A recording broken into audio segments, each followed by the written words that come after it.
Welcome to part 2 of my series about PCI, PCI Express and sysfs in Linux. So if you haven't watched part 1, I would highly recommend you to watch it, and I will put a link into the description. But here is a brief summary.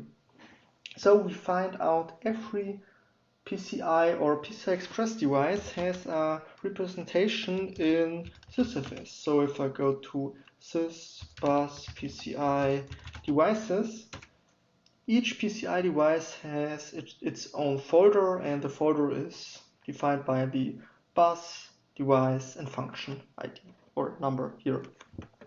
And every bar of a PCI device has a representation inside of these device folders.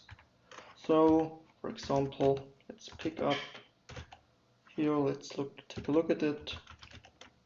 Every bar has a corresponding resource file, which just has the size of my bar. So for example, if I have a PCI device with 3 bars, and if I go into the sysfs folder of this device, I will find the 3 files, resource 0, resource 1, and resource 2. And our idea now is to access the memory space of a PCI device by accessing these bar files with standard Linux file operations. But before I start programming, I want to show you the device I'm going to use for this purpose. So here is the device. It's a PCI GPIO card from Quancom, which is a German company. And this card expands 32 GPIO pins to your computer. You can configure each byte if it should act as inputs or as outputs pins. And yeah, here you can see it has this wide connector. Here I plugged it into the PC. And here on this picture you can see the card came with this adapter which splits the wide connector into 4 D-sub connectors, and each D-sub connector corresponds to 1 byte. And I bought this card used on eBay Kleinanzeigen, and with this card I got this tiny box here with 3 buttons, a switch and 3 LEDs, and a cable with a D-sub connector soldered to it. And this is great because I can just use this this box to test everything. So I connected the box, this cable box, to byte 1 of my I/O card, and now I want to write a small program to access or to control the I/Os of this GPIO card. And a second important thing you have to know is there is no Linux kernel module or Linux driver in the mainline kernel for this card. The vendor offers a Linux kernel module for the card, but it's a little bit outdated, and for my purpose it's just fine, because if there is no driver, I know there's no driver messing around with my car and with my card, and I don't have to remove a driver before accessing it from userspace by using sysfs. Okay, so here I am connected to my PC over SSH. And let me go into my programming folder, and here I will create a new folder called GPIO Card. Okay, and let me cd into it. And here I will create a new file called gpiocard.c. And here we will put in our source code for accessing this PCI card. So first I need some includes. I will only highlight the important ones.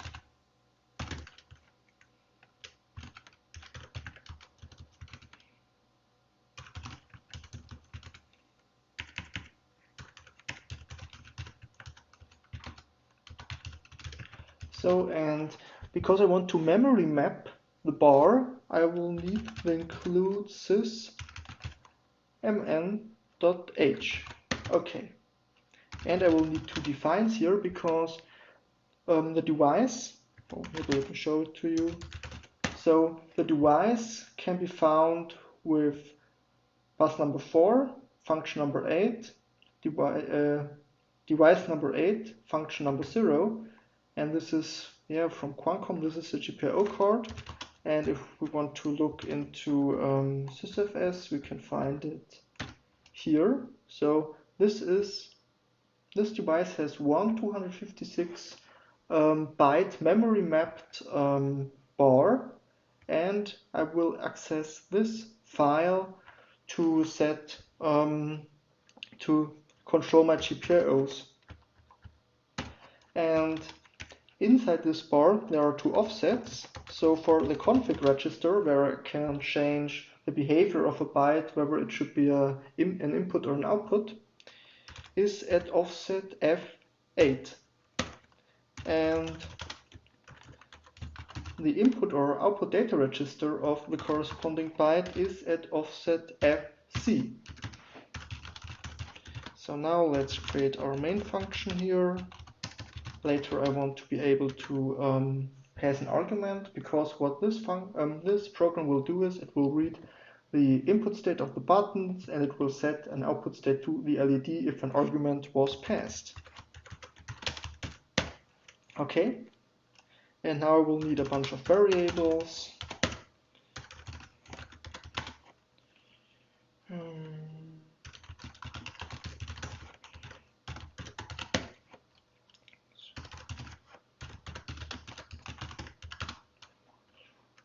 Value, okay. And the first thing we will do is we will the bar resource file. So for this we can use the function open.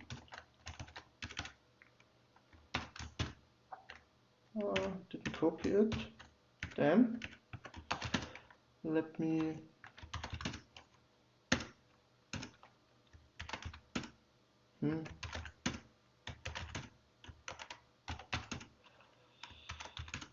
So let me copy this string here.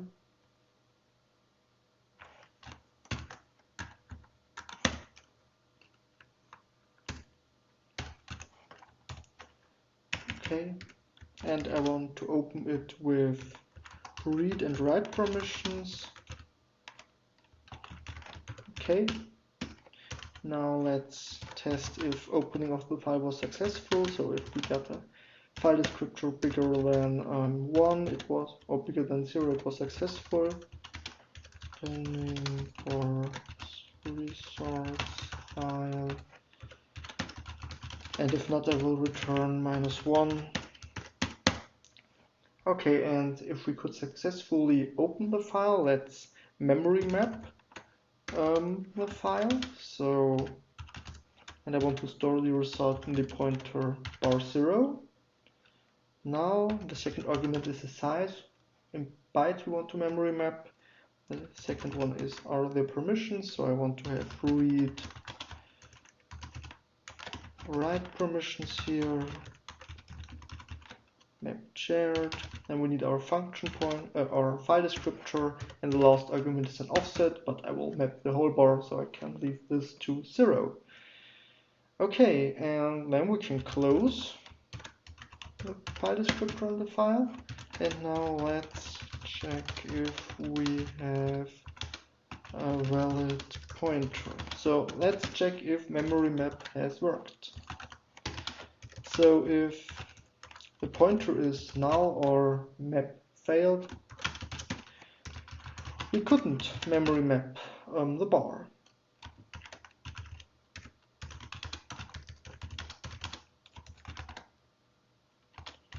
Failed, and we will return -1. And normally if we would have a bar which is bigger than 4 kilobytes, we could just access the pointer in a way like this, but the problem is that our bar is smaller than 4 kilobytes, and so there can be an offset. So we have to take care of the offset, and the way we are doing it is we will take a look at what's in the PCI header in bar0. So what value is in here, and this value is the address the bar is mapped to, and over this address we can get the offset. So let's do it. Let's take care of the offset. So what I have to do here is Let me copy these 5 lines here. I will open the configuration space of the PCI device, and for this I will need read permissions only, and then I will read the first 20 bytes, because these bytes contain the value of, or the address bar 0 is mapped to. Transcriptor config, and yeah.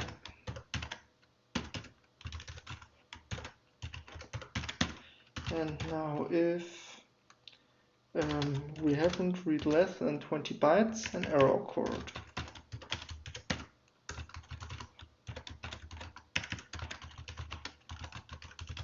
Error reading config. PCI header. I will unmap bar 0 and I will return -1. But if this works, we can now calculate the offset. And the way we are doing it is, so we take the 5th byte of the configuration space. So let's take the 5th byte here.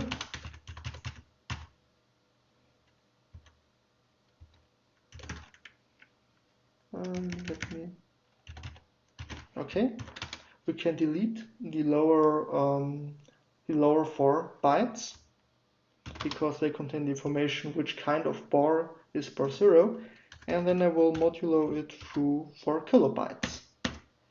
And in case our bar is bigger than 4 kilobytes, this offset will always be 0 because the lower bits are hardwired to 0, because this indicates the size of the bar. If you're interested in this, I will put a link to the description about another video I did. And now let's adjust the bar's pointer. And now we can adjust the 4K byte aligned bar 0 pointer. So bar 0 is bar 0 plus offset. Okay.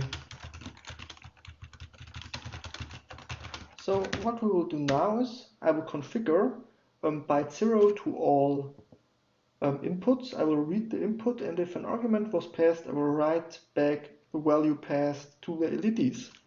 So bar 0 plus IO config set all bytes to input. Okay. Let's read GPIO byte 1 values. Value is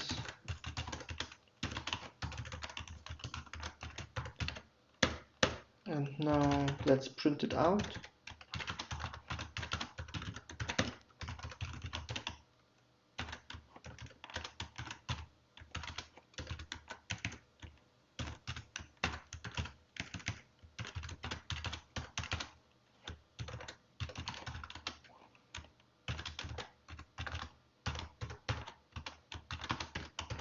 So if this is greater than 0, I will print out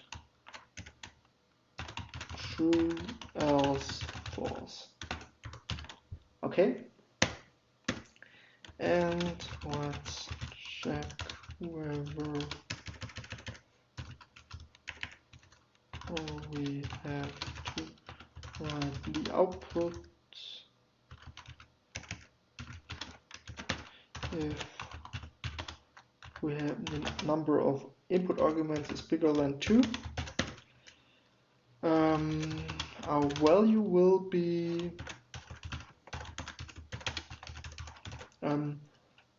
the input argument converted, the first input argument converted to uint8, and then I have set byte 0 to output.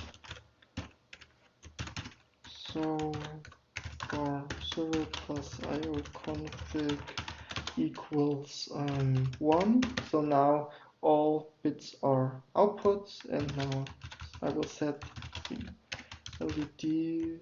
LEDs here for 0 plus IO byte 1 equals value shifted by 5, because the LEDs are connected to the upper 3 bytes and I only want to write them and not the rest. Okay, and that's it. I can unmap my pointer here and I can return 0. So this should be the program. Yeah, let's try to compile it.